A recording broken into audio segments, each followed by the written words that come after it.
kung paanong batis ang siyang hanap ng isang usa, gayon hinahanap ang Diyos ng uhaw kung kaluluwa.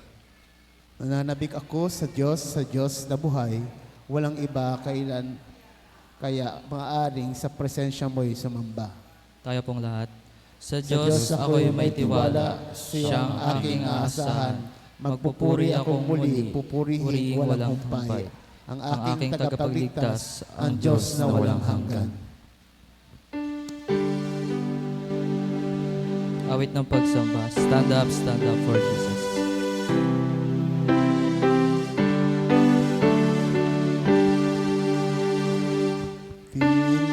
Pindigat kay Jesus, tayo ay sumunod.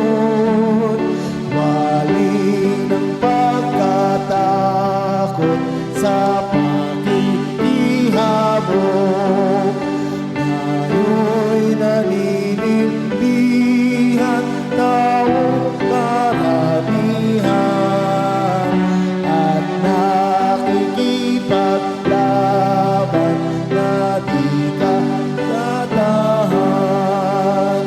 Kay Jesus ka sumani, lakas niya'y gamit. Wala kang masasabi sa hina mong labis. Kasulatan isang ka sa habang paglakad ng pakikipaglaban ng di ka malinsat. Humayo at matindi, ituloy ang nais. Pakinggan mo ang tinig ng nagsisiyawit. Pinupuri ng tanan, haring nagdiwang, na nagbigay ng buhay sa nasa libingan. Amen. Tayo po yung manalangin. Panginoon, pinupurit ka namin at sinasamba. Maraming salamat po sa araw na ito na dinala niyo kami sa iyong bahay-sambahan ng ligtas at gayon na rin po sa isang linggong nagraan. Maraming salamat po sa biyaya at pagprotekta sa pagpasok sa kanilang trabaho at eskwelahan. Gayon din po sa mangunguna, Panginoon. Ikaw po siyang mangunguna sa praise and worship team at sa bibigay ng mensahe, Panginoon. Buksan niyo po ang kanilang puso't isip upang may sabuhay ang kanilang maririnig na salita na manggagaling sa iyo, Panginoon. Ito lang po ang aming panalangin sa pangalan ni Jesus. Amen.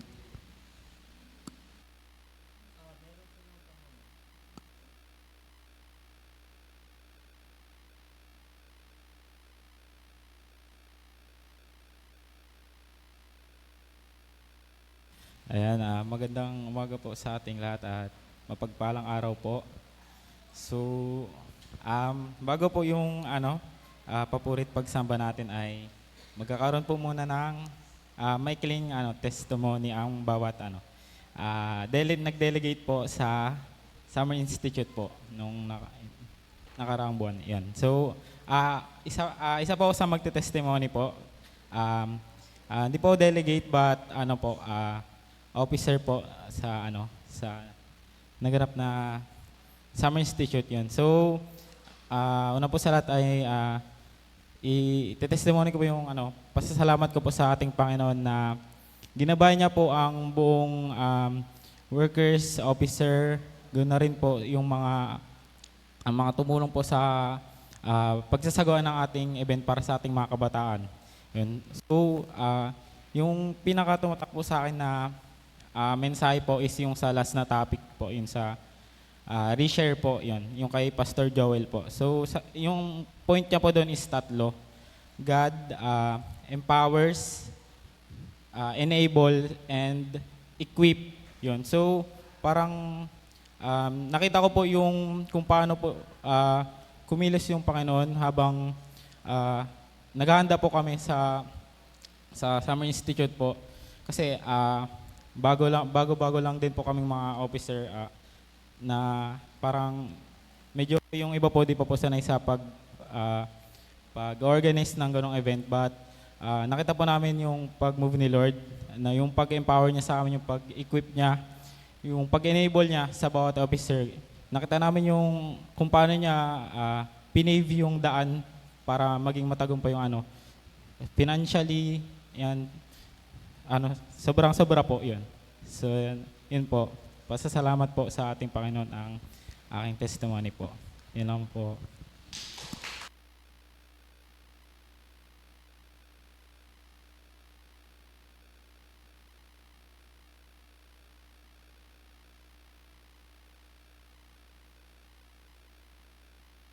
So, ayan, good morning po sa ating lahat. Isa po ako sa magte-testimony ngayong araw. Start ko po yung sa Isaiah 40 verse 31. Isa po siya sa pinakatumatak sa akin kasi nung last night po, isa ako sa mga nag-lead sa kabataan, and nagkaroon kami ng onting sharing. Tinanong ko sa kanila kung ano yung pinakatumatak sa isip nila, and yun talaga yung Isaiah 40 verse 31. Hindi lang yung Isaiah 40 verse 31, hindi lang siya isang verse para sa amin, sa akin, sa aming mga kabataan. Isa siyang promise ni Lord na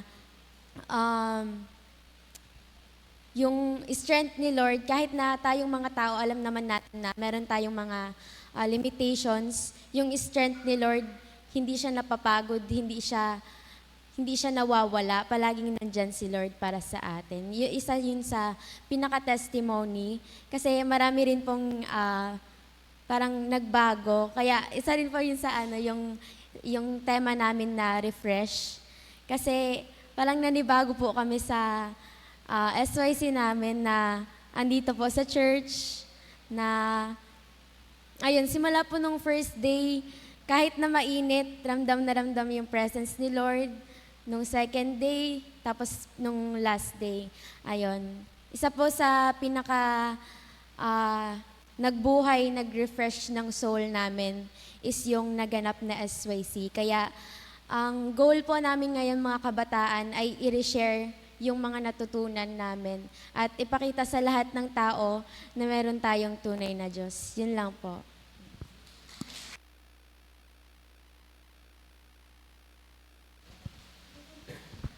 Ayan.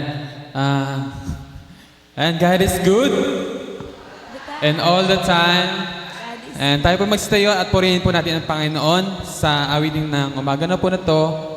Ang una pong nating aawitin ay Our God. Na alam niyo po ba yung Our God? Alam niyo yan po. God is good. All the time. And all the time, God is good. Palapama din Panginoon sa mga ganito po.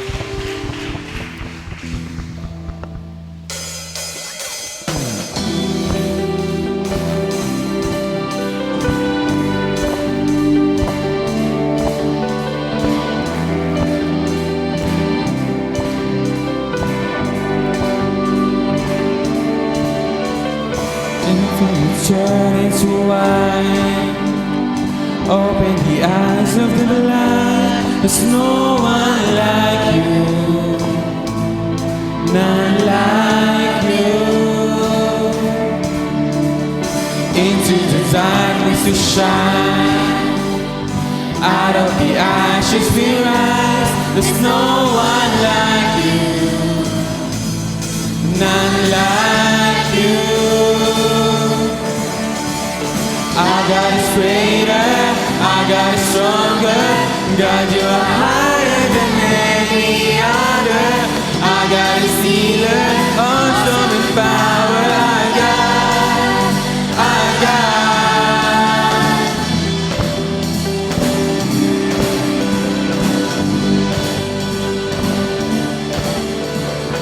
Into the darkness you shine.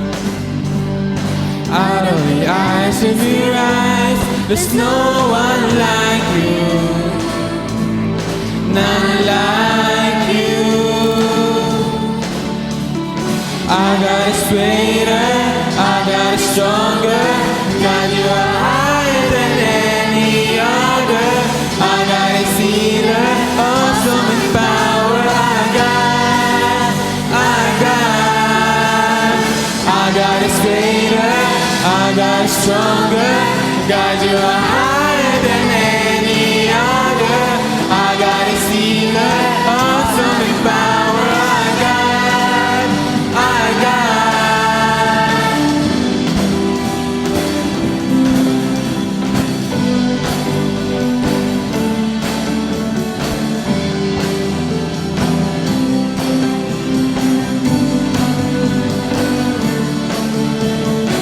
And if our God is for us, then we can never stop us. And if our God is with us, then we can stand again. And if our God is for us, then we can never stop us. And if our God is with us, then we can stand again. Then we can stand again.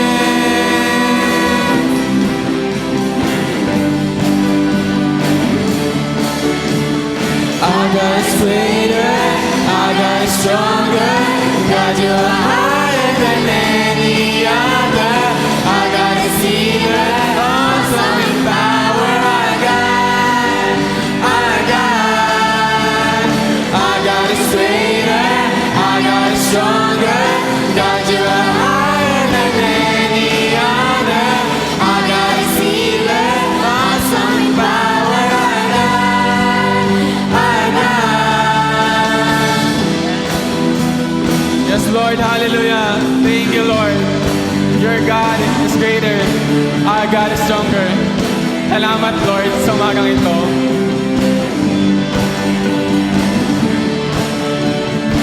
And if our God is for us, then we could ever stop us. And if our God is with us, then we can stand again. And if our God is for us, then we could ever stop us. And if our God is with us, then we can stand again. Then we can stand again. Then we can stand again.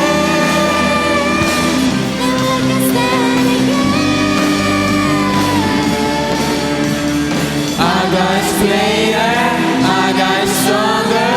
God, you are higher than any other. Our God is healer, awesome in power. Our God, our God. Yes, Lord. Maraming salamat, Lord, sa umagang ito. Ginising mo kami ng buong puso't lakas.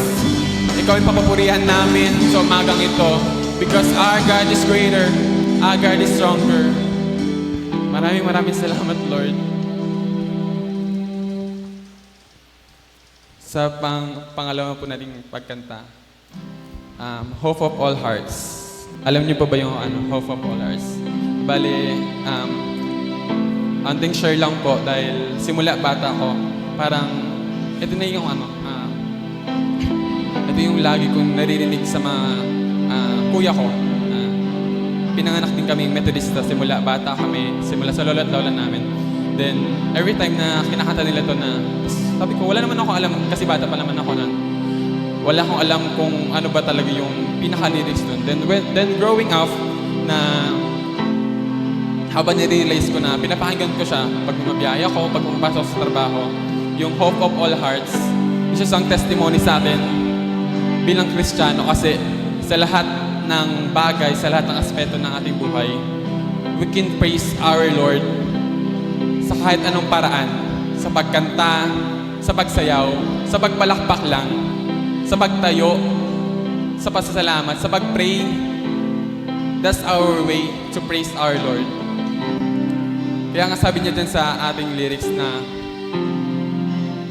praise when praise in the morning, di ba? Praise in the evening. Walang specific na araw, parang papurihan yung Panginoon. Praise when I'm laughing, di ba? Kahit tumatawa ako sa pagpupuri sa Kanya, basta alam ko para sa Kanya yun. Alam kong papuri para sa Panginoon yun. Kaya ito, sa panghuling kanta po natin. Kantahin po natin ang Hope of All Hearts.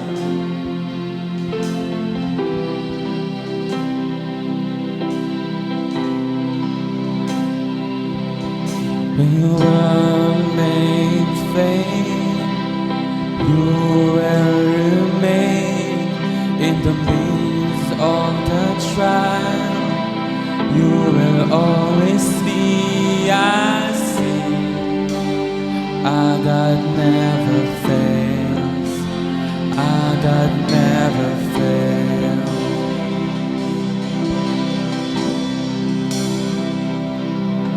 With hope and light, you reign over all. Though my heart may fail, you will always be the same. Our God never fails. Our God never fails. Praise Him, come morning, praise when the evening, praise when I'm laughing, praise when I'm grieving. There will be dancing, there will be singing. Upon injustice we will tell of our lives, the hope of all hearts, the hope of all hearts is you. Your love never fails, your love never fails.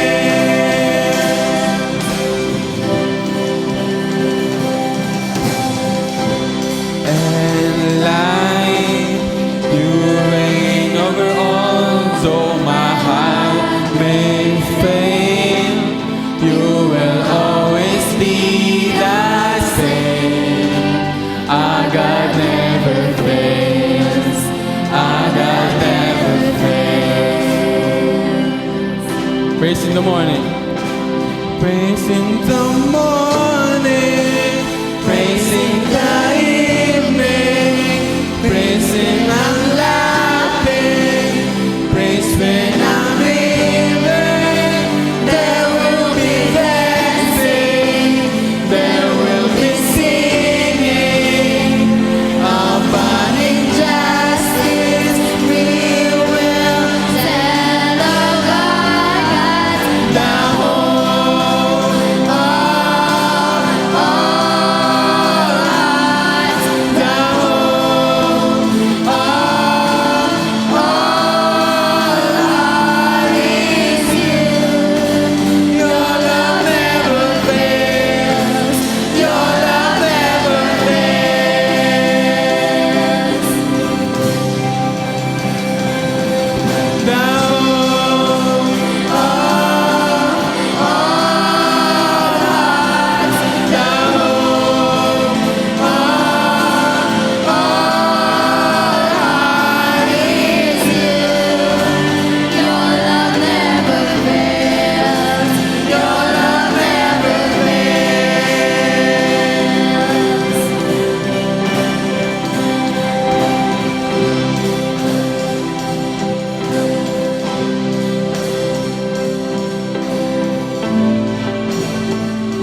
Let's pray. Lord, maraming salamat, Lord, sa buhay ng bawat isang miyembro na narito.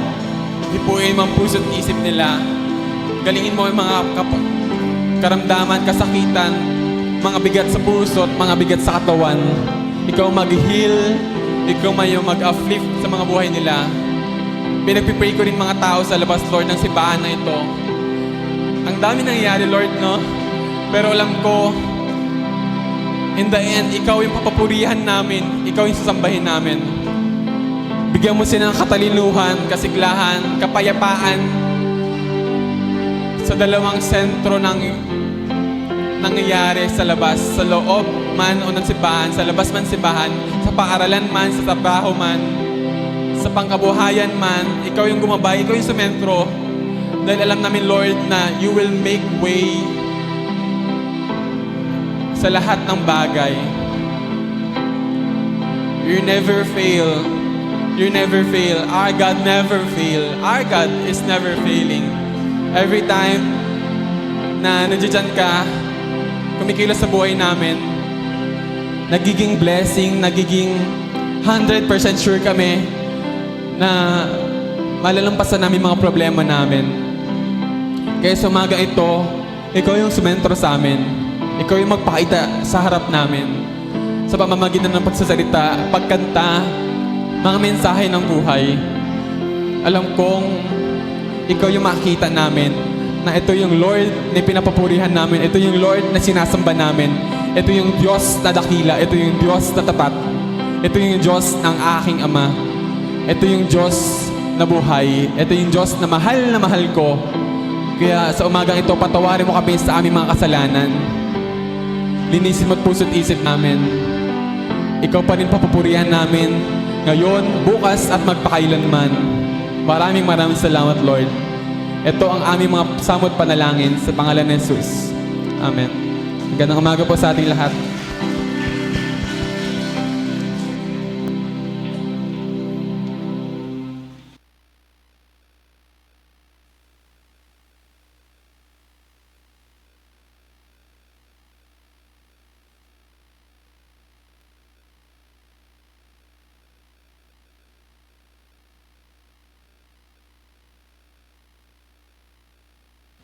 Sagutang pagbasa, matatagpuan sa Galatia 3:21-29. Ang ibig bang sabihin nito ay salungat ang kautusan sa mga pangako ng Diyos? Hindi. Kung ang kautusang ibinigay ay nakapagbibigay buhay ng tao at magiging matuwid sa paningin ng Diyos sa pamamagitan ng pagsunod niya sa kautusan. Ngunit ayon sa kasulatan, ang lahat ng tao ay alipin ng kasalanan. Kaya't ang ipinangako ng Diyos ay matatanggap sa pamamagitan ng pananalig kay Hesukristo na ibinigay sa lahat ng sumasampalataya. Bago dumating ang panahon ng pananampalataya, tayo ay nakakulong sa kautusan hanggang sa ang pananampalatayang ito kay Kristo ay mahayag. Kaya't ang kautusan ang naging tagadisiplina natin hanggang sa dumating si Kristo upang tayo ay maituring na matuwid sa pamamagitan ng pananampalataya. Ngayong dumating na ang panahon ng pananampalataya, wala na tayo sa ilalim ng taga-disiplina. Dahil sa inyong pakikipag-isa kay Kristo Jesus, kayong lahat ay mga anak ng Diyos sa pamamagitan ng pananampalataya. Si Kristo mismo ang inyong isinuot na parang damit ng kayo'y nabautismuhan sa inyong pakikipag-isa sa Kanya. Wala nang pagkakaiba ang Hudyo at ang Griego, ang alipin at ang malaya, ang lalaki at ang babae. Kayong lahat ay isa na dahil sa inyong pakikipag-isa kay Kristo Jesus. Tayo pong lahat. At kung kayo'y kay Kristo, kayo'y mga anak ni Abraham at tagapagmana ng mga pangako ng Diyos. Then sings my soul, my Savior God to thee. How great thou art, how great thou art.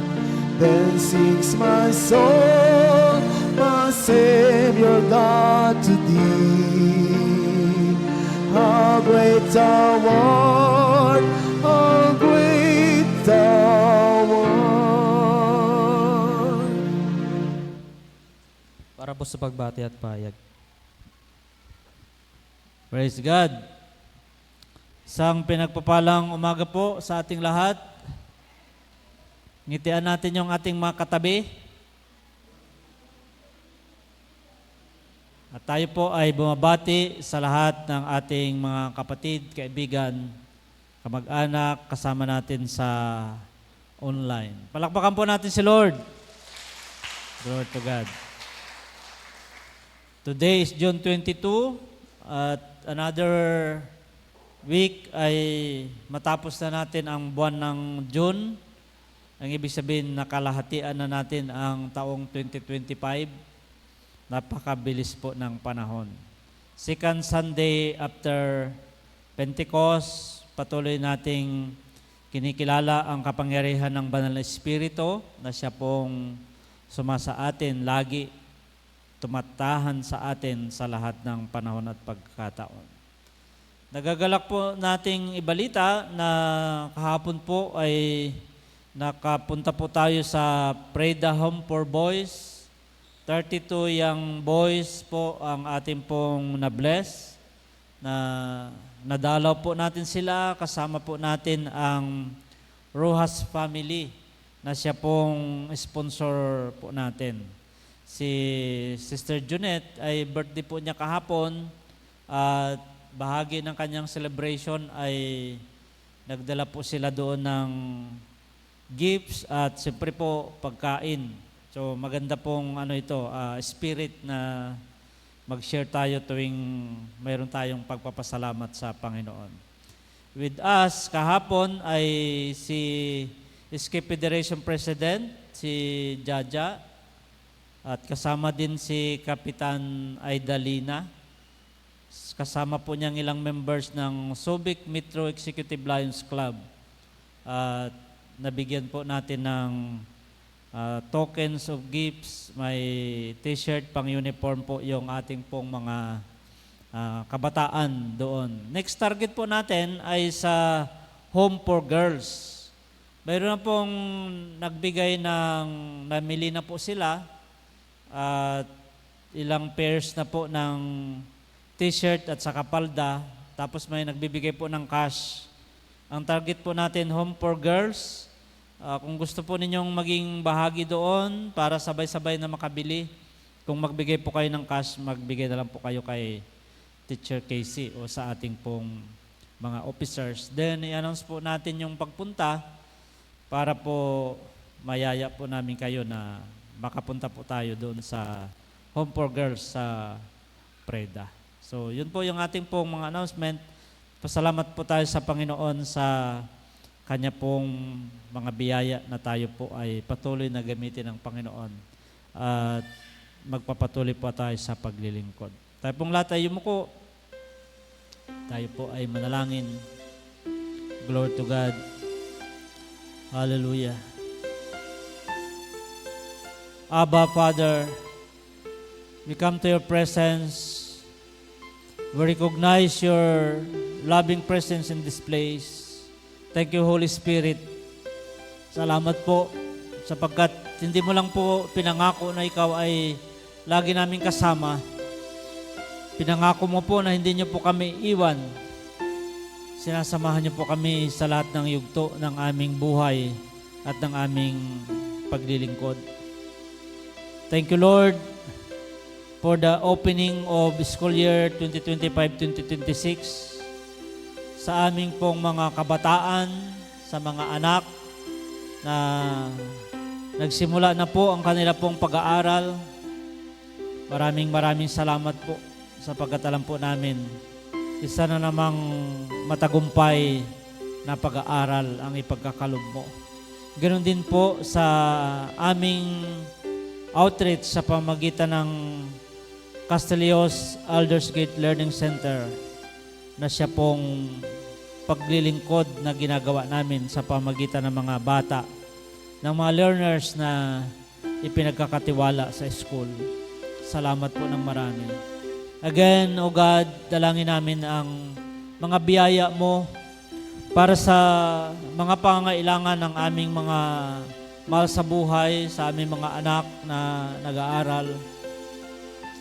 Bigyan niyo po kami ng patuloy na tatag, lalong-lalo na po mga kabataan. Ilayo niyo po sila sa anumang mga bisyo, mga kapahamakan na maglalayo sa kanila sa tagumpay. Dalangin namin, Panginoon, na bigyan niyo po sila ng karunungan upang patuloy po nilang magamit sa kanila pong pag-aaral. Ilayo niyo po kami sa anumang mga mabibigat na sakit at karamdaman. Ilayo niyo po kami sa kapahamakan. At dalangin ko po ng lahat ng mga magulang na nakahanap buhay, nagtatrabaho, nagninegosyo, sila na mga magulang na OFWs, dalangin namin, Panginoon, ingatan niyo po kami at pagpalain sa lahat ng pagkakataon. Sama-sama po kami na lumalapit sa iyo upang pagpalain niyo po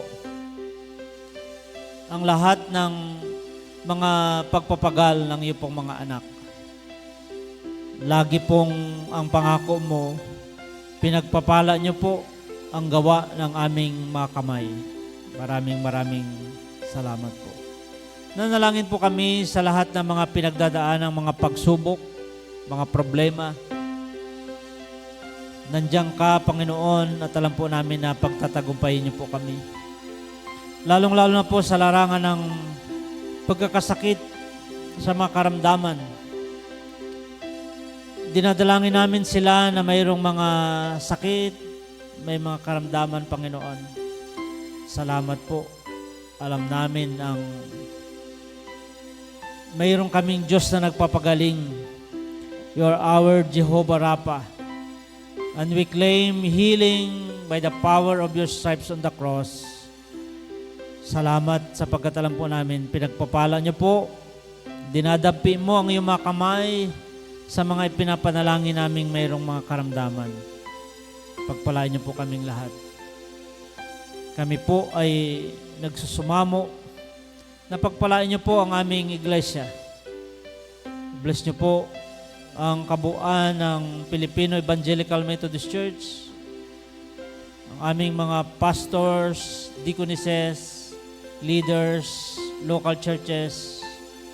Samahan niyo po kami sa mga yugto ng aming pong mga paglilingkod. Salamat po sa pagsama mo sa amin sa lahat ng aming mga gawain.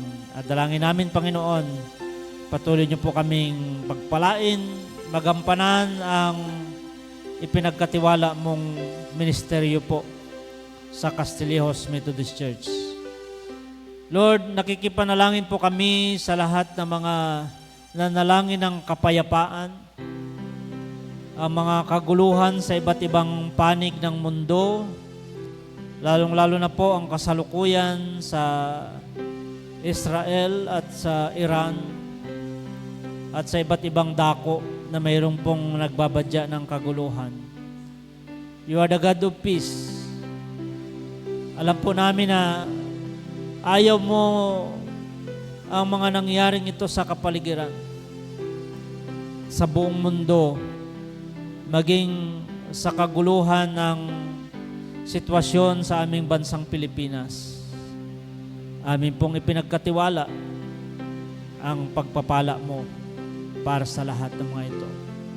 Dinadalangin namin, Panginoon, ang aming Pangulo, ang pangalawang Pangulo, ang lahat ng sangay ng pamahalaan.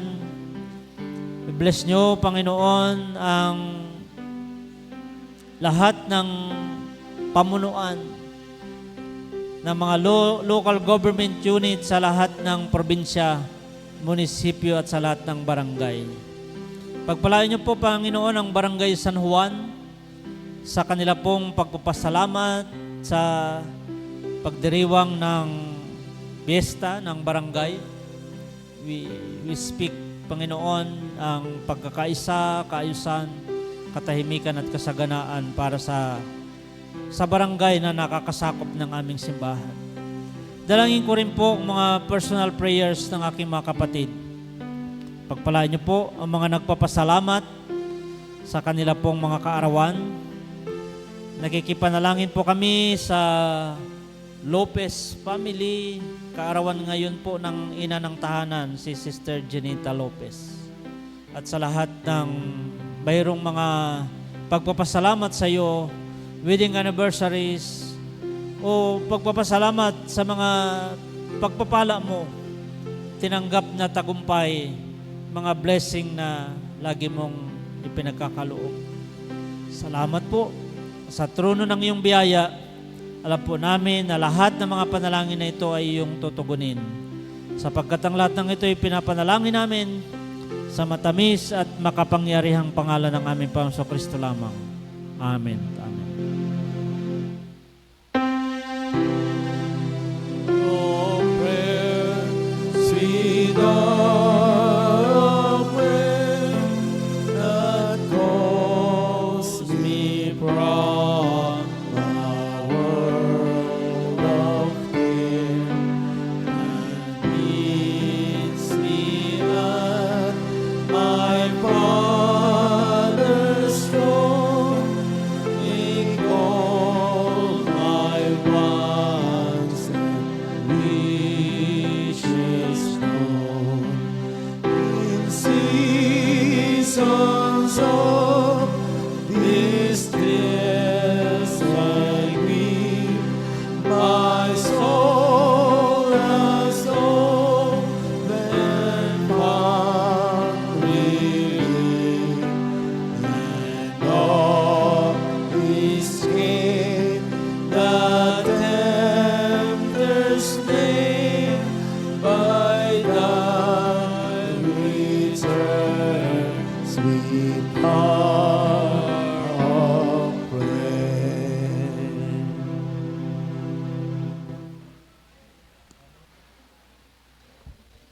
Natawagan po yung mga bata para sa kanilang awit at sayaw.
bata tayo manalangin. Panginoon, pinupuri at sinasalamatan ka namin sa araw na ito. Panginoon, maraming salamat sa mga bata na nagandog ng awit sayaw sa iyo, Panginoon, para purihin ka, Panginoon. Panginoon, dinadalangin ko ang mga bata na wala dito, Panginoon. Kung sila man ay may sakit, Panginoon, pagalingin niyo pa sila, hipuin niyo po sila ng kapagpala mong kamay, Panginoon. Ikaw ang manguna sa kanilang pag-aaral, Panginoon. Bigyan niyo po sila ng lakas at karunungan na nanggagaling sa iyo, Panginoon. Ito po ang aking panalangin sa pangalan ni Jesus. Amen.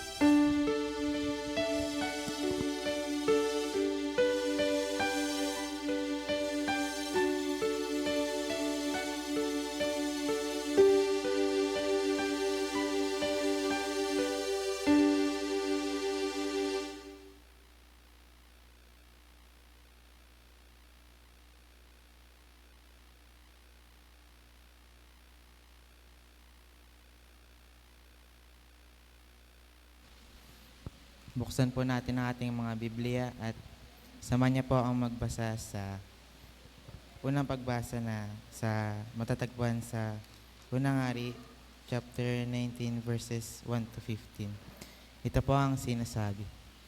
Sinabi ni Haring Ahab sa kanyang asawang si Jezebel ang lahat ng ginawa ni Elias at kung paano pinatay ni Elias ang lahat ng mga propeta ni Baal. Kaya't nagpadala si Jezebel ng isang sugo upang sabihin kay Elias, patayin sana ako ng mga Diyos kung hindi ko gagawin sa iyo sa ganito ring oras ang ginawa mo sa mga propeta. Natakot si Elias na mamatay, kaya't umalis siya at nagpunta sa Beerseba, sa lupain ng Juda, kasama ang kanyang utusan. Iniwan niya roon ang kanyang utusan at mag-isang pumunta sa ilang. Pagkatapos ng maghapong paglalakad, ay naupo siya sa lilim ng isang puno at nanalangin ng ganito, Yahweh, kunin na po ninyo ako. Ako po'y hirap na. Mabuti pa pong mamatay na ako. Pagkatapos, nahiga siya at nakatulog. Ngunit dumating ang isang anghel, kinalabit siya nito at ang sabi, gising na at kumain ka. Nang siya'y lumingon, nakita niya sa may ulunan ang isang tinapay na niluto sa ibabaw ng mainit na bato at tubig sa isang lalagyan. Kumain nga siya at uminom. Pagkatapos ay nahiga muli. Ngunit bumalik ang anghel ni Yahweh. Ginising siya muli at sinabi, bumangon ka at kumain. Napakahaba pa ng lalakarin mo. Kumain nga siyang muli at uminom. At ang pagkain iyo'y nagbigay sa kanya ng sapat na lakas upang maglakbay ng 40 araw at 40 gabi hanggang sa Sinai, ang bundok ng Diyos. Pumasok siya sa isang yungib at doon nagpalipas ng gabi. Walang ano-ano'y nagsalita sa kanya si Yahweh. Anong ginagawa mo rito, Elias? Sumagot si Elias, Yahweh, Diyos na makapangyarihan sa lahat. Ikaw lang po ang paglilingkuran ko sa tanang buhay ko, subalit sinira po ng bayang Israel ang kanilang kasunduan sa inyo. Winasak nila ang inyong mga altar at pinatay ang inyong mga propeta. Ako na lamang ang natitira at pinaghahanap na nila ako upang patayin din. Ganito ang sagot sa kanya, lumabas ka at tumayo sa ibabaw ng bundok sa harapan ko.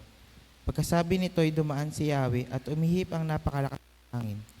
Sumabog ang bundok at nagkadurog-durog ang mga bato sa lakas ng hangin, ngunit wala sa hangin si Yahweh. Nang tumigil ang hangin, ay lumindol, ngunit wala sa lindol si Yahweh. Pagkalipas ng lindol ay kumidlat, ngunit wala rin sa kidlat si Yahweh. Pagkalipas ng kidlat, narinig niya ang isang banayad na tinig. Lumabas si Elias, tinakpan ng balabal ang kanyang mukha at naghintay sa bunganga ng kuweba. Narinig niya ang isang tinig na nagsabi, Elias, anong ginagawa mo rito? Sumagot siya, Yahweh, Diyos na makapangyarihan sa lahat, ikaw lamang po ang pinaglingkuran ko sa tanang buhay ko, subalit sinira po ng bayang Israel ang kanilang kasunduan sa iyo.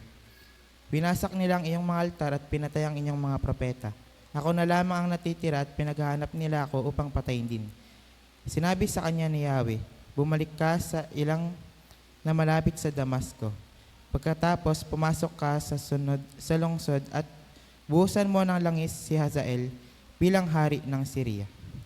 Para po sa pangalawang pagbasa, tayo po tumayo.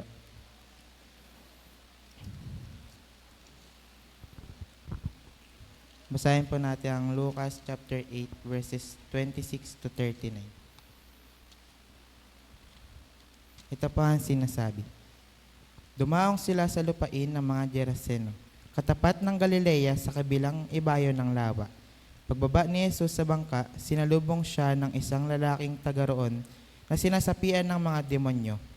Matagal na itong hindi nagsusuot ng damit, ni ayaw ring tumira sa bahay, kundi sa mga kuwebang libingan ito na mamalagi. Nang makita si Jesus ay nagsisisigaw ang lalaki. Nagpatira pa at sinabi ng malakas, Jesus, anak ng kataas-taasang Diyos, ano ang pakialam mo sa akin? Nakikiusap ako sa iyo. Huwag mo akong pahirapan. Ganoon ang sinabi nito sapagkat inutusan ni Jesus na lumabas ang masamang espiritu. Madalas itong sinasapian ng masasamang espiritu at kahit ito'y bantayan at tanikalaan ng paa at kamay, pinaglagot-lagot lamang nito ang mga iyon. Siya'y dinadala ng demonyo sa mga liblib na pook. Tinanong siya ni Jesus, ano ang pangalan mo? Pulutong, sagot niya, sapagkat marami ang demonyong pumasok sa kanya. Nagmamakaawa kay Jesus ang mga demonyo na wag silang itapon sa kalalimang walang hanggan. Samantala, may malaking kawan ng baboy na nagsisikain sa isang bundok na malapit doon. Nakiusap ang mga demonyo na papasokin sila sa mga iyon at pinahintulutan naman sila ni Jesus. Lumabas sa tao ang mga demonyo at pumasok sa mga baboy. Ang kawan ay biglang sumibad ng takbo at tuloy-tuloy na nahulog sa lawa at nalunod. Na makita ito ng mga tagapag-alaga ng mga baboy, tumakbo sila at ipinamalita ito sa bayan at sa mga nayon. Lumabas ang mga tao upang tingnan ang nangyari. Paglapit nila kay Jesus, nakita nila ang taong dating sinasapian ng mga demonyo. Nakaupo siya sa paanan ni Jesus, nakadamit na at matino na ang isip. Sila'y lubhang natakot. Isinalaysay sa kanila ng mga nakita kung paanong gumaling ang dating sinasapian ng mga demonyo. Kaya't nakiusap kay Jesus ang mga Geraseno na umalis na lamang sila sa kanilang lupain sapagkat sila'y takot na takot. Kaya't sumamay siya sa bangka at umalis sa pook na iyon. Nakiusap kay Jesus ang taong inalisan ng mga demonyo na siya'y isama nito. Ngunit sinabi sa kanya ni Jesus, umuwi ka na at ipamalita mo ang dakilang bagay na ginawa sa iyo ng Diyos. Umuwi nga ang lalaki at ipinamalita sa buong bayan ang ginawa sa kanya ni Jesus. Pagpalain po tayo sa pagbasa ng Biblia.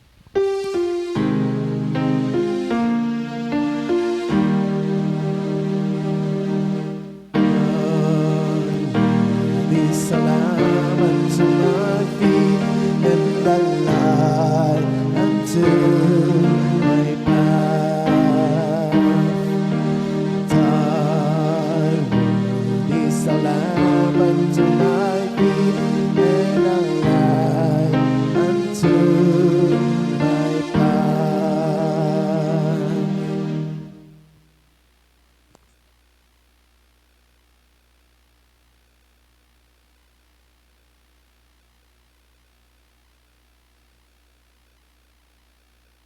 Hello po, good morning. So, gaya po ng ginawa nila Tay at Justin kanina, ako rin po ay mag-testimony about sa SOIC namin. So, yun, nung nag-SOIC po kasi, nag-notes po ako nung mga bagay na nagustuhan ko. Pero, nasabi na po nila yung mga main team. So, sabihin ko na lang po yung mga natutunan ko po sa ibang activities po nun. So, una pong natutunan yung kay Tito John David.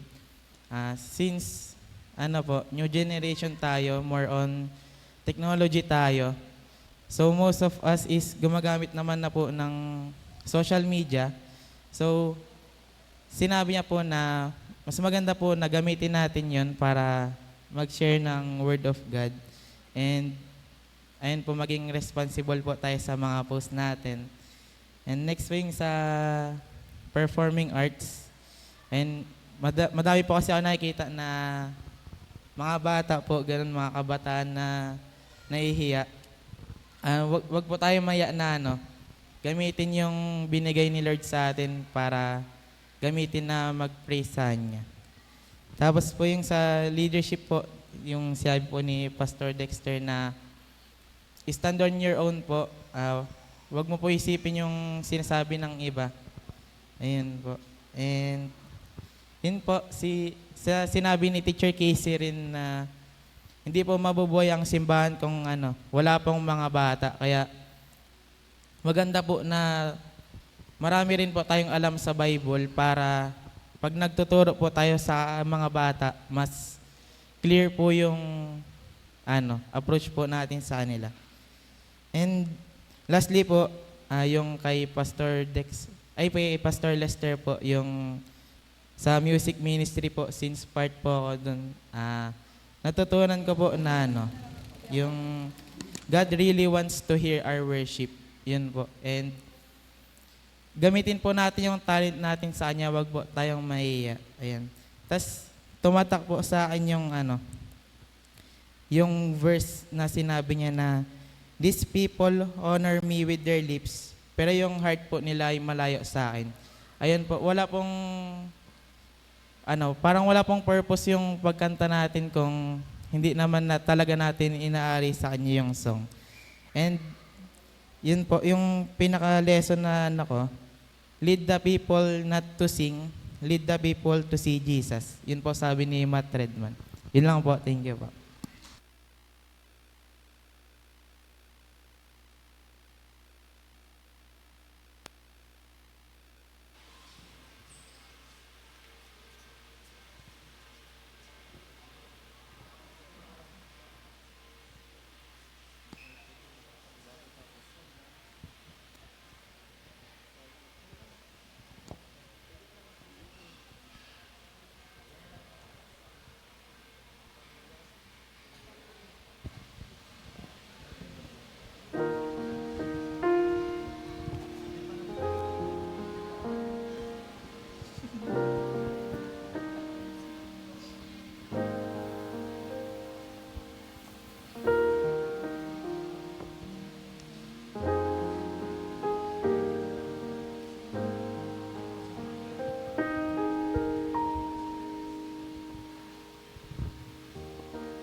Palakpakan po natin si Lord sa buhay ng mga kabataan. Praise God. Nire-remind po tayo ng awit na ang banal na Espiritu, hindi lang siya laging nandyan, laging sumasa atin, but He's always ready to move para gumawa ayon sa kanyang kapangyarihan, gumawa ng himala sa ating pong kalagitnaan. Tayo po ay nasa season after Pentecost, the longest part of the Christian calendar. At tayo po ay kinikilala natin ng ipinangakong banal na Espiritu ay sumasa atin na nga. Kaya po, lagi nating tatandaan that every day is a season of the Holy Spirit. Araw-araw, yan po ay yung banal na Espiritu na dumating nung araw ng Pentecost. Nandyan po siya. And He's ready to move para sa atin. Yung dalawang teksto na binasa sa atin,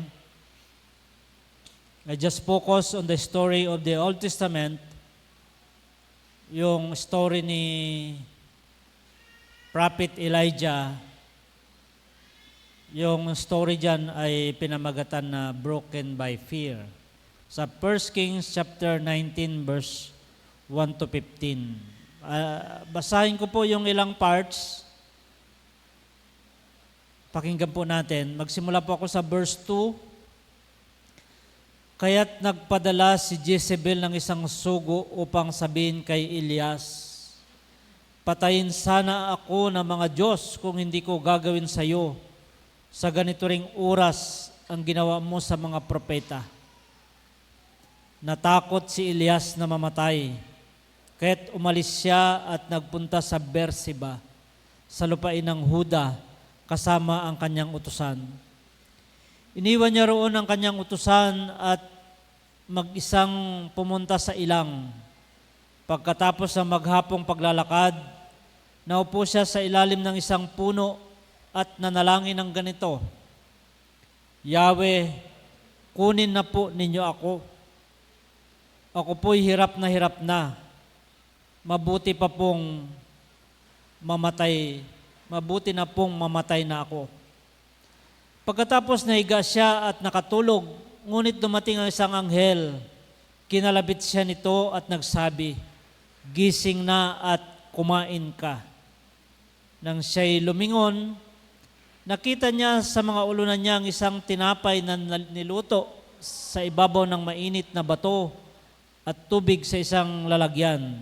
Kumain nga siya at uminom, pagkatapos ay nahiga muli. Ngunit bumalik ang anghel ni Yahweh, ginising siyang muli at sinabi, bumangon ka at kumain. Napakahaba pa ng lalakarin mo. Kumain nga siyang muli at uminom at ang pagkain iyo'y nagbigay sa kanya ng sapat na lakas upang maglakbay ng 40 araw at 40 gabi hanggang sa bundok ng Sinai, ang bundok ng Diyos. Pumasok siya sa isang yungib at do'y nagpalipas ng gabi. Walang ano-ano'y nagsalita sa kanya si Yahweh. Anong ginagawa mo rito, Elias? Sumagot si Elias, Yahweh, Diyos na makapangyarihan sa lahat, ikaw lamang po ang pinaglingkuran ko sa tanang buhay ko. Subalit sinira po ng bayang Israel ang kanilang kasunduan sa inyo. Winasak nila ang inyong mga altar, pinatay ang inyong mga propeta. Ako na lamang po ang natitira at pinaghahanap pa nila ako upang patayin din. Ganito ang sagot sa kanya, lumabas ka at tumayo sa ibabaw ng bundok sa harapan ko. Pagkasabi nito'y dumaan si Yahweh at umihip ang napakalakas na hangin. Sumabog ang bundok at nagkadurog-durog ang mga bato sa lakas ng hangin. Ngunit wala sa hangin si Yahweh. Nang tumigil ang hangin, lumindol, ngunit wala sa lindol si Yahweh. Pagkalipas ng lindol, kumidlat, ngunit wala rin sa kidlat si Yahweh. Pagkalipas ng kidlat, narinig niya ang isang banayad na tinig. Lumabas si Elias, tinakpan ng balagbal ang kanyang mukha at naghintay sa bunganga ng kuweba. Narinig niya ang isang tinig na nagsasabi, Elias, anong ginagawa mo rito? Tayo mo na lang. Aming Ama at aming Diyos, salamat po sa buhay ni Propeta Elijah. Ang aming mga karanasan sa kasalukuyang panahon ay nagpapakita na pinagdadaanan din namin ang pinagdaanan niya. Narito po kami upang lumapit sa iyo. Ikaw ang aming lakas at katulad ng inawit namin kanina sa praise and worship, your love never fails us. Hindi niyo po kami binibigo. At ikaw ang pag-asa, natatanging pag-asa ng aming buhay, ng aming puso, ng aming pananampalataya. Pagpalain niyo po ang aming pag-aaral, samahan niyo po kami. Patawarin niyo po kami sa aming pagkulang at pagkasala at hayaan niyo po na kumilos ka sa aming kalagitnaan. Binibigyan ka namin ng permiso, Panginoon, that anytime in our worship, anytime in our conversation, you move. Salamat po, Banal na Espiritu, sa pangalan ng aming Panginoong Kristo. Amen. Ang mensahe po ay pinamagatan nating stepping out of despair. Paglayo, pagtatagumpay laban sa kalungkutan o pighati o pagkalugmok. Gusto ko pong maalala ninyo yung picture na yan at yung mga bato na yan na siyang iniisip natin na tutungtungan ng ating mga paa, stepping out to our not good situation, stepping out of despair.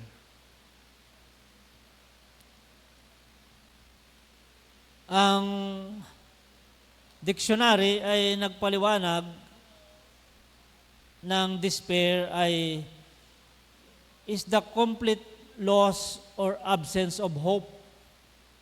Kaya nung pinapakinggan ko yung umaawit natin kanina yung last part ng song ng mga young people sa ating PAW, talagang tugmang-tugma na sinasabi na Jesus or God is our only hope, the hope of our hearts. Kasi pag na-despair ka, in despair ka, nawawala yung pag-asa. Sabi niya, absence of hope leading to a state of utter hopelessness. Hanggang walang-wala nang natirang pag-asa. Utter of hopelessness, discouragement, and profound sadness. Yan po yung kahulugan ng despair.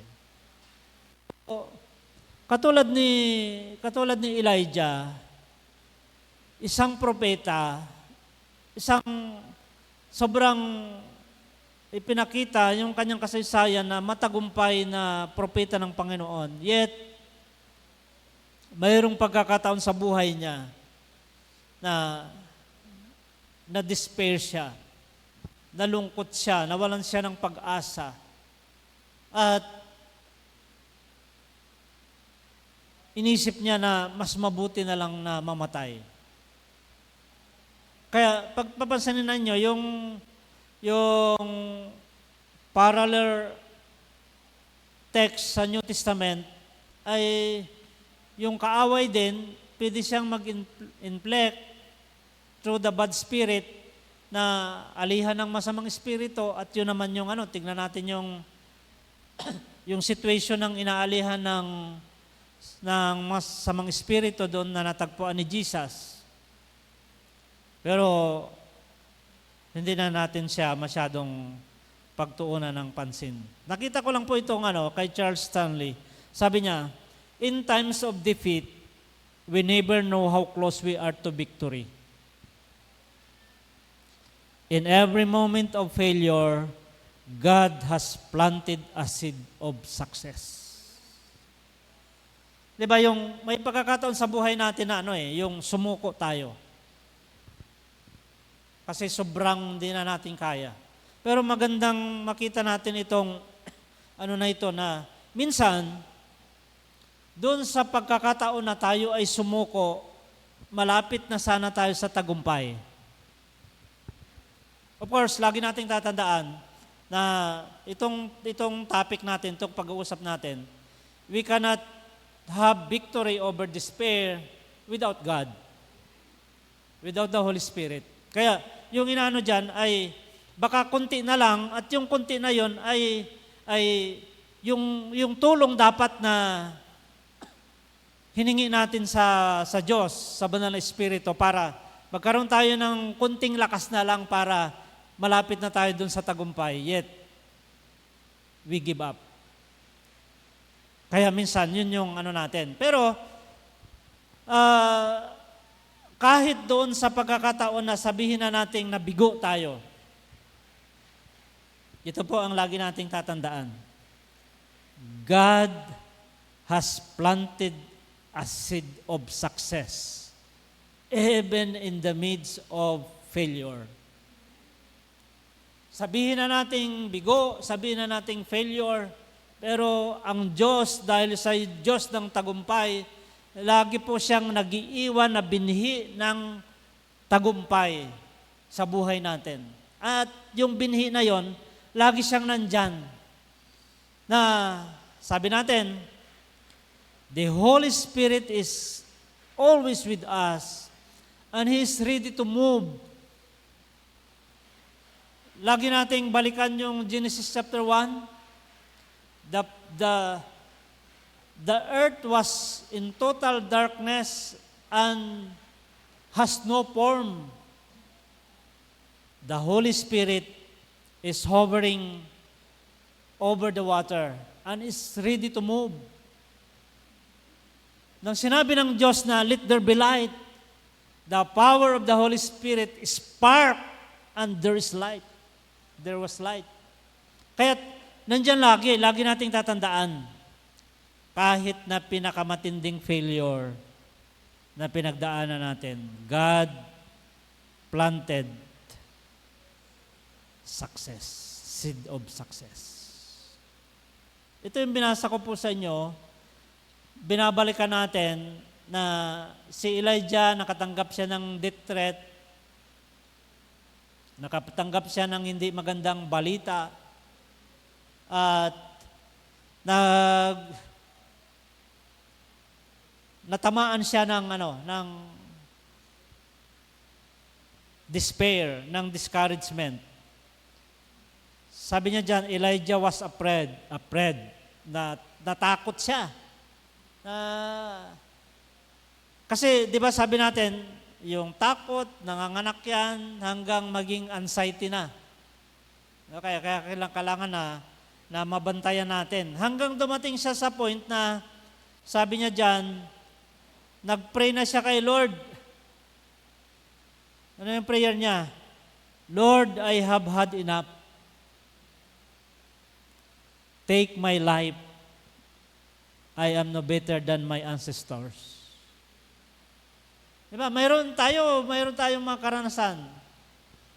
Dumarating tayo sa point na yung point of giving up sa lahat ng mga pinagdadaanan natin, lalong-lalo na sa mga mabibigat na pagsubok, na minsan, katulad ni Elijah, sabi natin, ang prayer natin, Lord, kunin mo na po ako. Hindi ko na ipataas yung kamay ninyo, baka pare-pares lang din naman tayo. Na mayroong pagkakataon sa buhay natin na sumusuko tayo at yung sukdulan yung pagsuko. Siguro dahil din alam natin na pag kinuha na tayo ni Lord, doon na tayo, tapos na, parang yun na yung natin. it somehow, parang gusto mo nang anihin yung regalo sa'yo ng Diyos na buhay na walang hanggan, hindi ka na maghirap. Pero pag sinabi mong, kunin mo na ako, Lord, mayroong malaking porsyento yon ng pagsuko. Kasi kapag hindi pa tapos, kapag may misyon ka pa, hindi mo pa naganap yung lahat ng inilagay ng Diyos sa iyong balikat na responsibilidad, huwag tayong tumakas. Darating at darating din talaga yung pagkakataon na umuwi tayo kay Lord. Kapag naganap na ang lahat, nagampanan na natin ng maayos yung lahat ng mga yon. So, ito, sabi natin, hindi tayo exempted, nararanasan natin yung season of despair, nagkakaroon tayo ng depression. Ayun o, yung mukha na yon, ang daming mga definition ng depression. Pero ito po yung mga pangunahin, fear, yung mayroon kang naramdaman na takot, sorrow, at hindi lang yan basta sa pagkalungkot, deep sorrow, malalim na lungkot. Hopelessness, at a Christian terminology, burnout. Yung para bang mula sa mainit na sitwasyon at paglilingkod, parang nanlamig ka na, ayaw mo na, wala nang natirang apoy, kaya burnout. So, yung mga yon, sabi natin, dumarating, maaring hindi naman inflicted ng masamang espiritu, parang doon sa story sa Bagong Tipan. Maaring yung situation, mga factors ng ibang tao, o tayo rin mismo. Ang nakikita ko po dyan ay malaking part yung sa atin. Malaking bahagi na yan ay sa atin. Pero napakaganda na makita natin, God is always intervening. Sa 1 Kings chapter 19 verse 5, sa gitna ng pagod, lungkot, pakiramdam niya, isa na lang siya. So loneliness, pakiramdam niya wala nang pag-asa, gusto niya nang mamatay, nandyan yung Diyos. There is always divine intervention. And the intervention of God is, arise and eat. Kaya pag ayaw mo nang kumain, ayaw mo nang bumangon at ayaw mo nang kumain, yan ay palatandaan ng despair. Ang sabi ng Diyos ay, arise and eat. At dito, espesyal nagsugo ang Diyos sa atin. Kay Elijah, nagsugo siya ng angel. May dala siyang espesyal na tinapay, ipinainit sa mainit na bato. At mayroong espesyal na tubig na nakalagay sa isang lalagyan.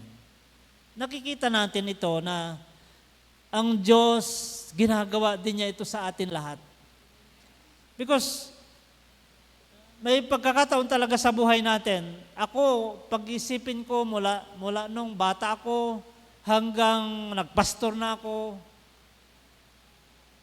naabutan ko ng paulit-ulit sa aking sarili na sinasabi sa akin ng Panginoon, arise and eat.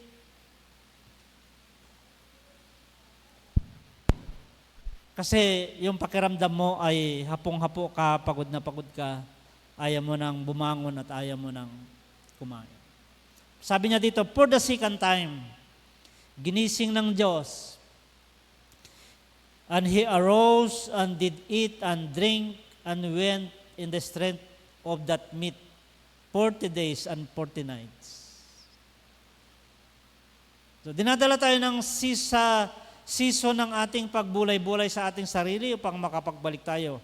The angel of the Lord came back a second time and touched him and said, "Get up, eat, for the journey is too much for you."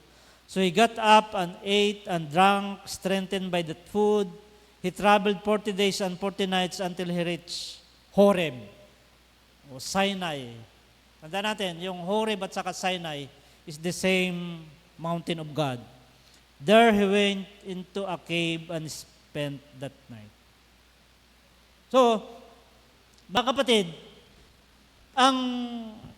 kapag dumaan tayo sa ganon, maaaring hindi ka-intense, pero somehow part ng buhay natin ay in despair at kailangan natin ang lakas na nanggagaling sa Panginoon. Wag na nating isipin na kakayanin natin na wala ang God. Let us go back to God. Balikan natin ang Diyos. At yung first, sabi ko dyan, go back to our fire moments. Yung ating Holy Spirit experience. Si John Wesley, yung kanyang Aldersgate experience. At nung pinagbubulay-bulayan ko ito, at nakita natin, nababasa natin kung paano katagumpay si John Wesley sa kanyang paglilingkod, after that, May 24, 1738, Aldersgate experience niya. Inisip ko na, kung si Elijah dumaan siya sa ganito, maaaring si John Wesley din. Pero napakalaking bagay, mayroon kang binabalikan, Holy Spirit moment. Balikan natin yung araw na tinanggap natin si Jesus. May pagkakataon sa buhay natin, malungkot tayo. Ako, nababalikan ko yung tinanggap ko siya. December 27, 1990. Maraming pagkakataon na parang gusto ko nang sumuko sa paglilingkod. Nababalikan ko yung isang moment sa buhay namin naming mag-asawa, kasama namin si Teacher Casey. Nag-aaral na ba sa Aris noon?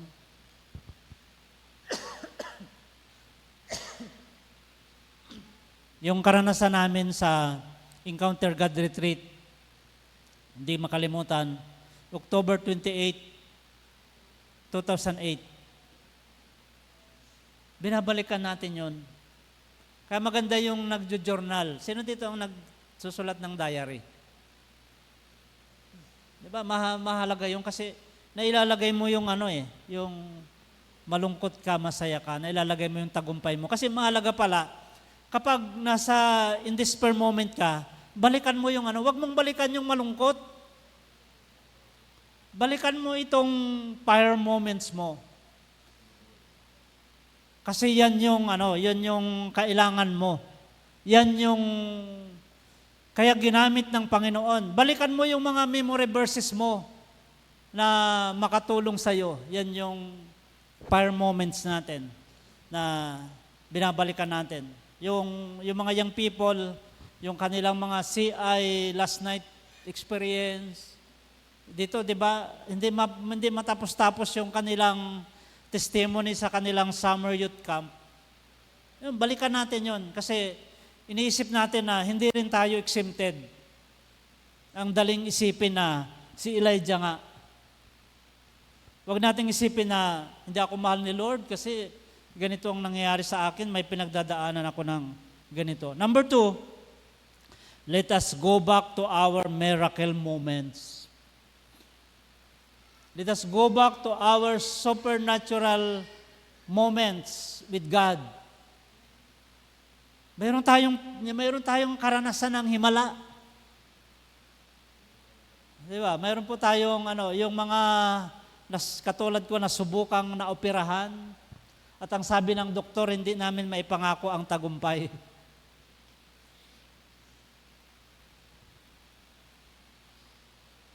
Binabalikan natin yung simpleng yung mga na-COVID noon, di ba? Yung mga naranasan na May mga experience tayo na parang isipin natin kung hindi si Lord. Without that miracle moment, wala na ako.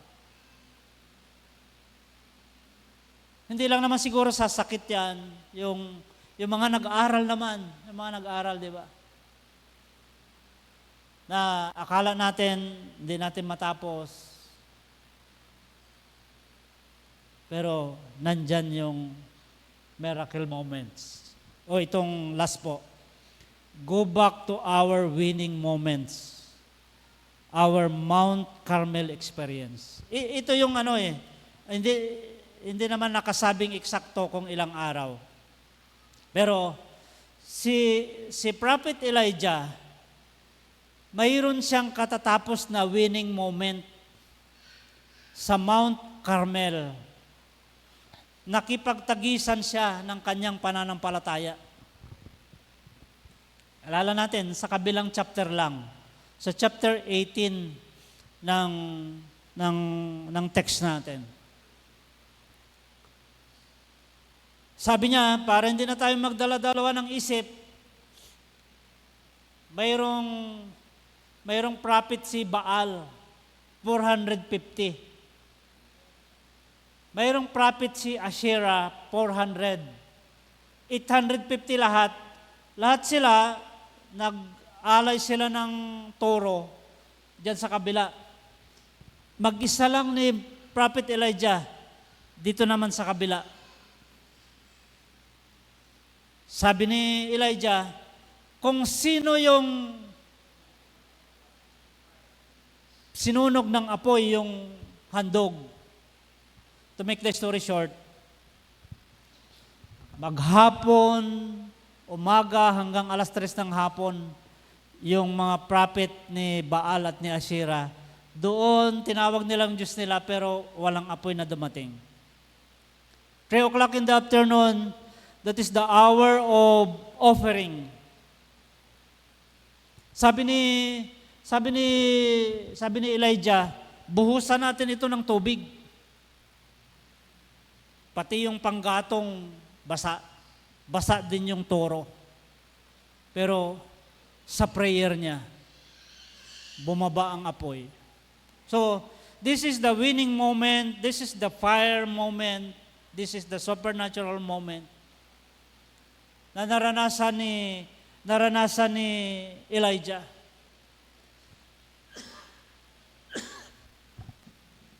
Kaya sabi ko po, balikan natin itong mga ito. Balikan natin yung karanasan na tayo po ay nagtagumpay sa kasamaan. We won over the prophets of Baal.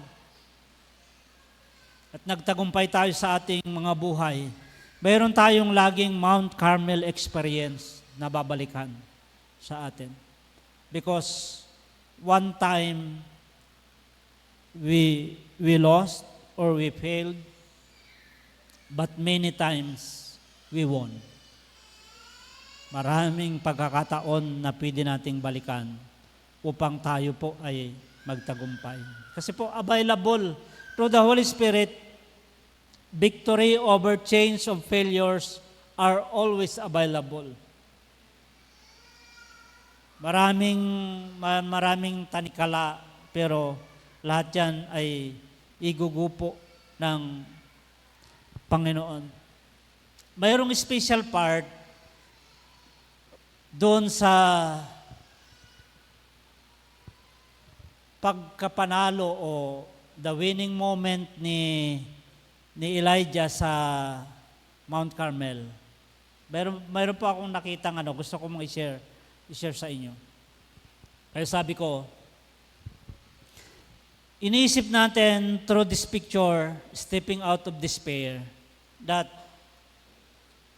para kung ang tubig na yan, dyan yung desperation, kailangan natin yung bato na tutungtungan para makawala tayo sa moment of sorrow or moment of hopelessness. Pero naisip ko na yung bato na ito, nung pinapag-aralan ko yung Mount Carmel experience ni Elijah, mayroon akong nakita.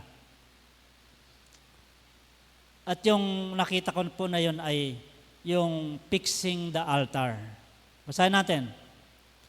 In his first act of symbolism for the sacrifice, Elijah rebuilds the broken down altar of the Lord.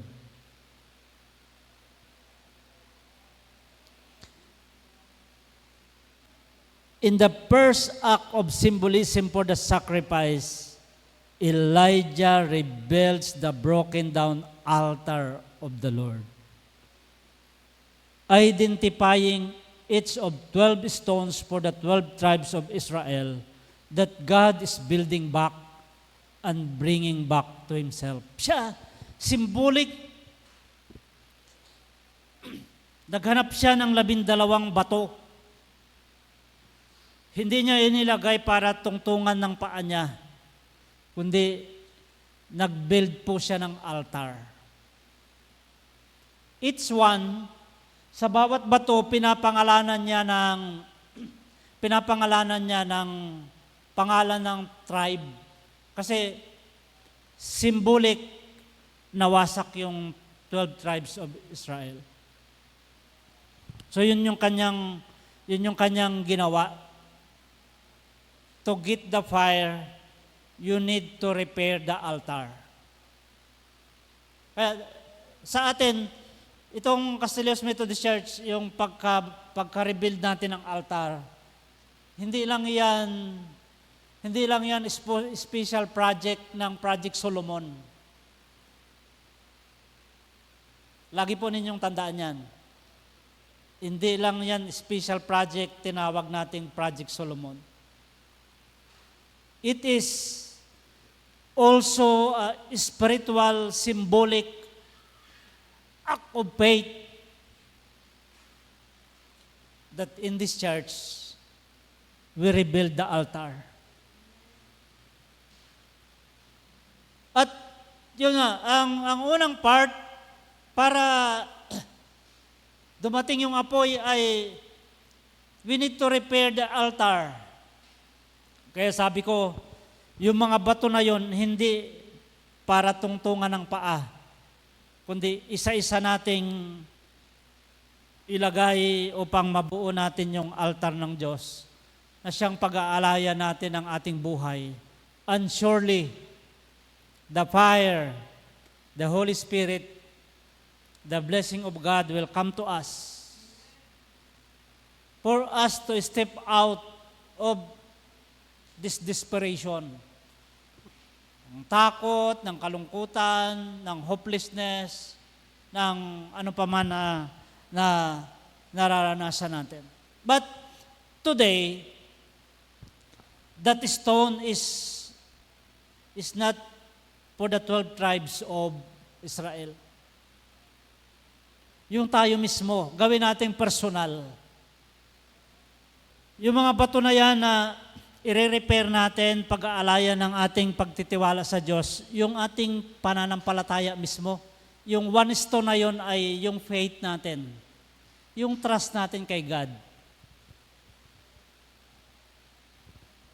Hindi pa ba broken yung trust, yung faith natin kay God?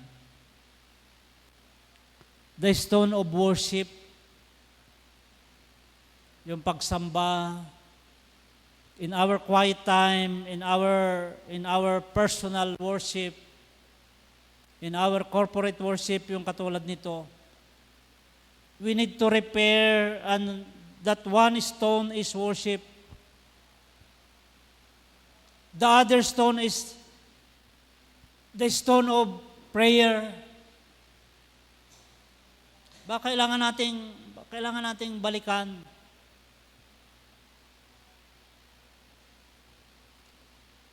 The other stone is the stone of service, the stone of fellowship. Baka, di ba, mahalaga yung ano eh. Meron akong binabasang libro na baka ang kanyang reminder doon, baka nakalimutan natin yung pinaka-center ng buhay natin kay God.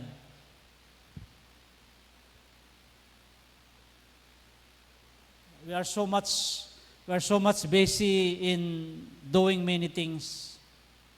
Pero yung fellowship natin kay God, fellowship natin sa Holy Spirit, fellowship to other Christians, yun yung mahalaga. Baka yun yung baka okay tayo yung batong sira ay the stone of fellowship, the stone of discipleship, the stone of stewardship.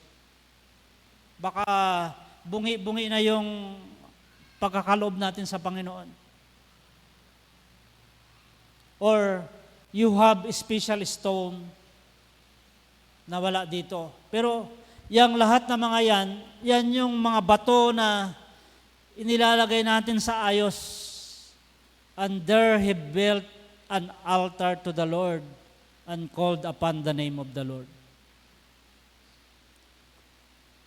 Kaya kailangan iayos muna natin yung altar bago natin ialay yung ating sarili. Upang yung lahat ng mga yun na pinagdadaanan natin, ang tagumpay hindi sa atin. Sa Diyos lang yung tagumpay.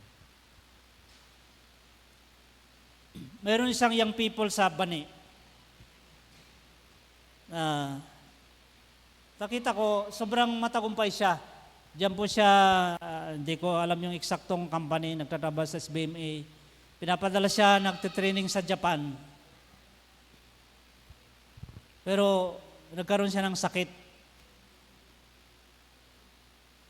Nakipag-pray ako sa kanya nung isang araw. At sabi ko, minsan ginagamit ng Panginoon na tayo ay magkasakit para makita natin na kailangan natin siya.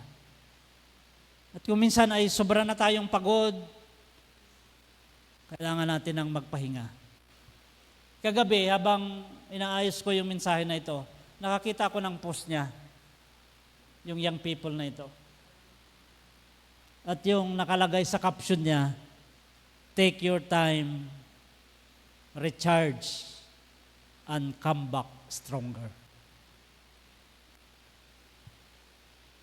Tayo man po, di ba, mayroong pagkakataon na para bang wala nang wala nang impact. Wala nang impact yung natin, yung pagiging Kristiyano natin. Yung pagiging Kristiyano natin dapat makapangyarihan. Di ba yung daw, nararamdaman nila kahit na magkatabi lang kayo, magkaharap lang kayo. Pakiramdam ko po, Christian kayo. Kasi may impact yung buhay natin. At yun yung kinakailangan natin. So, dumaan man tayo sa mabigat na sitwasyon ng ating buhay, pinagdadaanan natin ng pamilya o pinagdadaanan ng ating simbahan. Recharge and come back stronger. We cannot move out in the moment of our desperation if we will not go back to God. Balikan natin yung ginawa niya ng matagal sa atin. Kasi uulitin lang naman niya yon.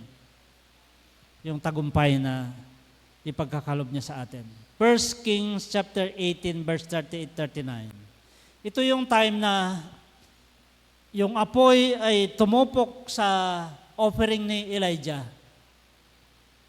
Immediately, the fire of the Lord flashed down from heaven, burned up the young bull, the wood, the stones, the dust, and even licked up all the water in the trench.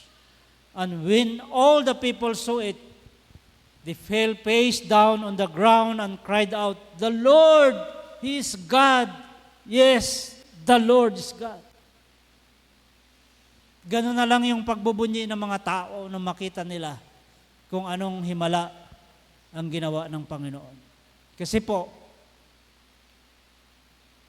yung buhay na ito na mananauling sigla, magkakaroon ng impact sa ibang tao at sa lipunang ginagalawan natin. that is not for our own glory, but for the glory of God, for the glory of the living God, yung buhay na Diyos, yung banal na Espiritu na nagbibigay sa atin ng lahat upang tayo ay magtatagumpay. Yan po ang siyang kalagayan na ipinagkaloob niya sa atin. Let us pray. Father God, if we are in our moment of desperation or something part of it, we are in fear, in sorrow, or in hopelessness. God, we are coming back to you. Binabalikan po namin, Panginoon, ang aming fire moments, ang aming Holy Spirit experience. Binabalikan po namin ang aming mga miracle moments. Mayroon kang ginawa sa buhay namin na kung wala ka, wala na po kami. Binabalikan po namin ang aming winning moments. Maraming tagumpay na nangyari dahil sa iyo. At marami pang tagumpay na darating dahil sa iyo. And Lord God, we ask your Holy Spirit, O God, that your fire come down once again. Palayain niyo po kami sa aming nararamdamang takot, nararamdamang lungkot, ng nararamdamang kawalan ng pag-asa. Sapagkat ikaw ang pag-asa, ikaw ang buhay na pag-asa. And thank you, Lord, you never fail us. Your love never failed us. Thank you so much, God. In the name of the Father, the Son, and the Holy Spirit. Amen.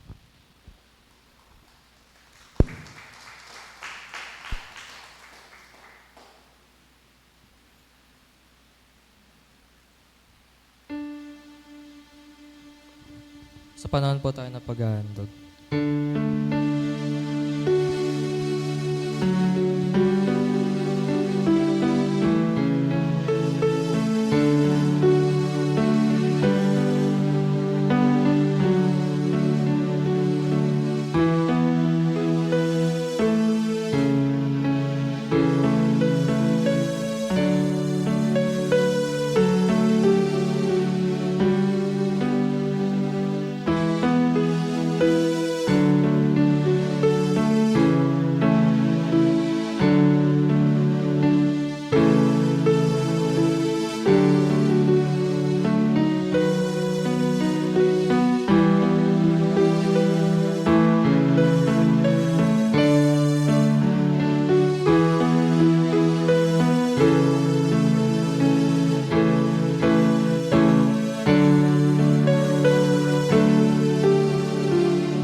Aming Ama, Diyos ng pagpapala, lubos na pagpapasalamat sa mga biyaya, tugon mo sa aming mga panalangin, pinagkaloob mo sa aming mga pangailangan at higit pa.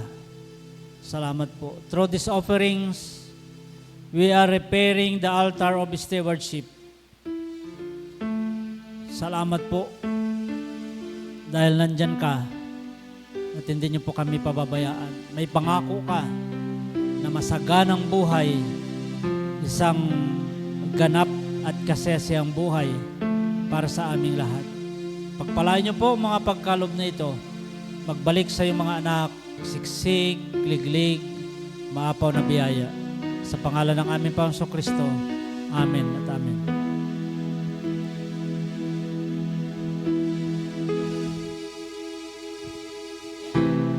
Awit ng pagtatalaga at pasasalamat.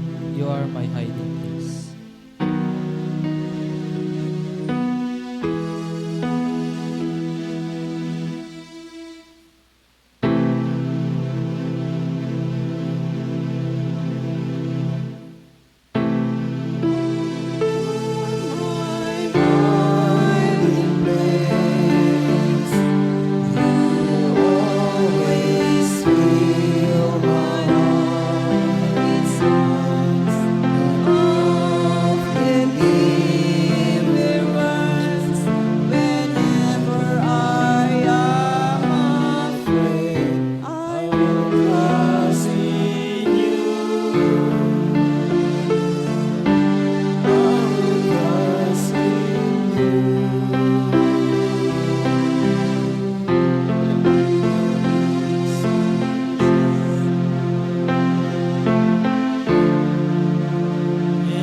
Awitin natin na mayroong pananampalataya, may pag-asa, pasasalamat.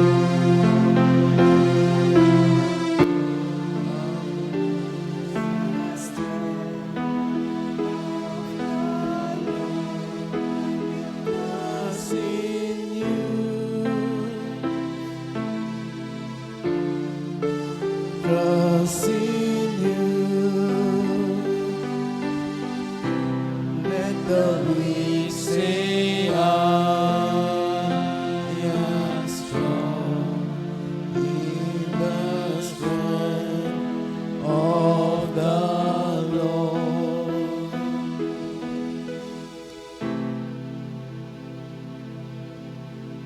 Yes, Lord. In times of desperation, in times of hopelessness, in times of sorrow, in times of fear, you are our hiding place. Walang lugar, walang pagkakataon na mayroon kaming mapuntahan maliban sa iyo. You are our refuge. Ikaw ang aming kanlungan. At mula sa iyo, Panginoon, makakabangon kaming muli na mayroong kasiglahan, puspos ng iyong kapangyarihan, na kami po ay magpatuloy sa hamon ng buhay na siya pong ipinagkaloob mo po sa amin. Narito po kami. Hindi kami exempted katulad ni Prophet Elijah. Natatakot po kami, may pinagdadaan ng mga pangamba. Pero ipinagkatiwala po namin sa iyo lahat. Alam naming sakop mo lahat, hawak mo lahat. Nasa ilalim ng kapangyarihan mo ang lahat. Walang lingid sa iyo Ikaw ay buhay na Diyos at sa iyo namin ipinagkakatiwala ang lahat. Dalangin ko po ang mga pag-aaral ng mga bata, ng mga kabataan. Sa iyo namin sila ipinagkatiwala.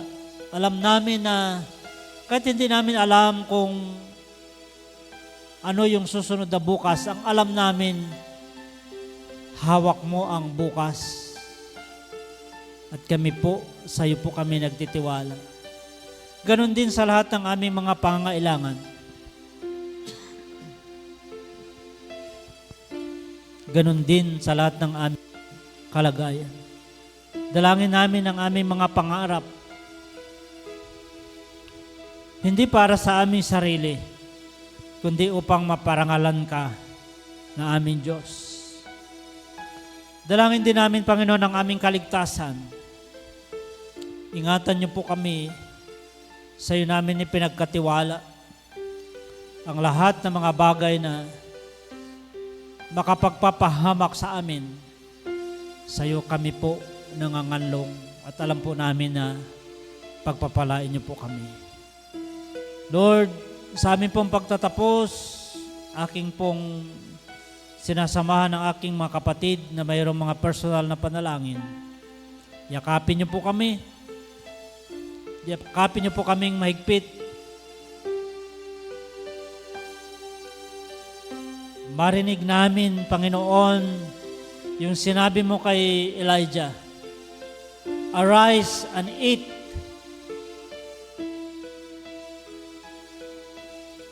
You have more things. There are more winning moments ahead of us that you prepared, O God. Salamat po ng marami. Sapagkat alam po namin,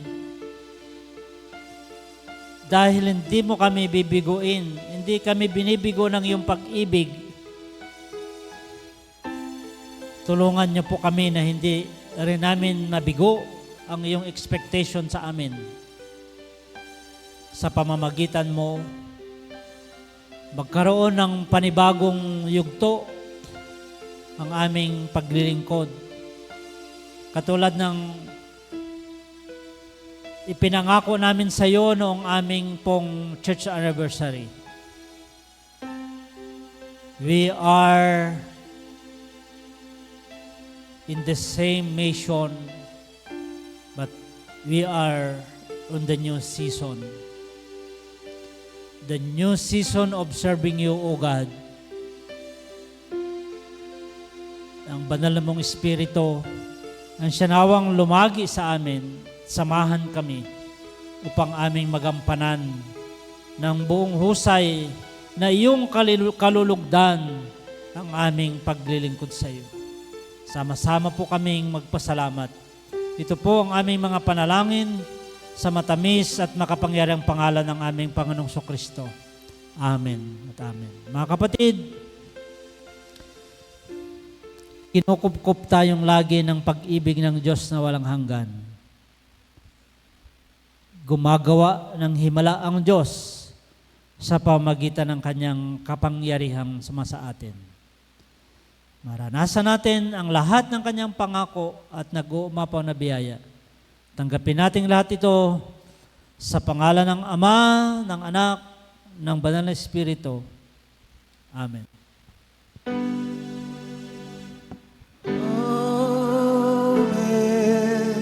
Amen.